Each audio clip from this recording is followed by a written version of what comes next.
আজ বানাবো পুর ভরা বেগুন। রাতে ডিনারে বা লাঞ্চে যে কোনো সময় এই পুর ভরা বেগুনটা রান্না করে খেয়ে দেখতে পারেন, দারুণ খেতে হয়। নমস্কার, কেমন আছেন সবাই? আশা করি সবাই খুব ভালো আছেন। তবে চলুন আজকে রান্নাটা শুরু করি। আজকের এই রান্নাটাতে বেগুনটা যখন আমরা কাটবো, গোল গোল করে কাটার সময় একটু মোটা ধরনের কাটতে হবে, কারণ মাঝখান থেকে আবারও একটা স্লাইস কাটবো, ওই কাটিংটার ভেতরেই পুরটা ভরবো। মাঝখান থেকে বেগুনটাকে যখন কাটবো পুরোটা কেটে বাদ দিয়ে দেবো না, ঠিক এই রকমভাবে কেটে নিতে হবে। এবার এর পুরের জন্য এখানে নিয়েছি বেশ খানিকটা পনির। এতটা পনিরও আমাদের ব্যবহার করব না, এর থেকে হাফ পনির নিয়ে পুরটা রেডি করে নেব।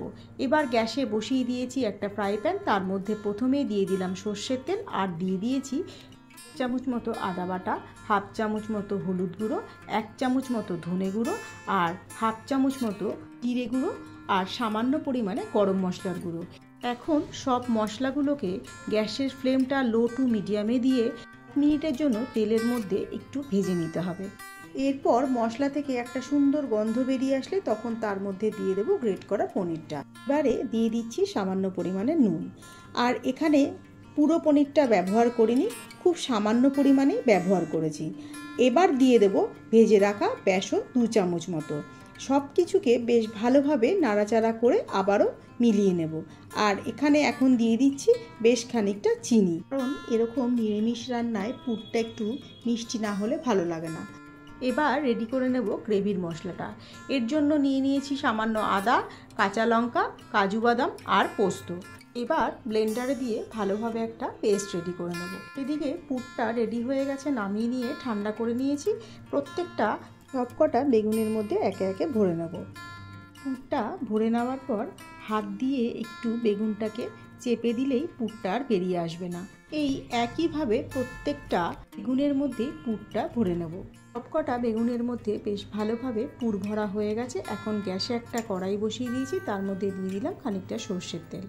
এবার একটা থালার মধ্যে নিয়ে নিচ্ছি হলুদ আর নুন, দিয়ে একটা একটা করে সবকটা বেগুনের গায়ে নুন আর হলুদটা মাখিয়ে নিতে হবে। এই সময় সাবধানে এই কাজটা করতে হবে যাতে ভেতর থেকে পুরগুলো বেরিয়ে না আসে। তেলটা মোটামুটি গরম হয়ে এসেছে, এখন এর মধ্যে বেগুনটা দিয়ে এপিট ওপিট করে উল্টে পাল্টে সবকটাকে ভেজে নেব।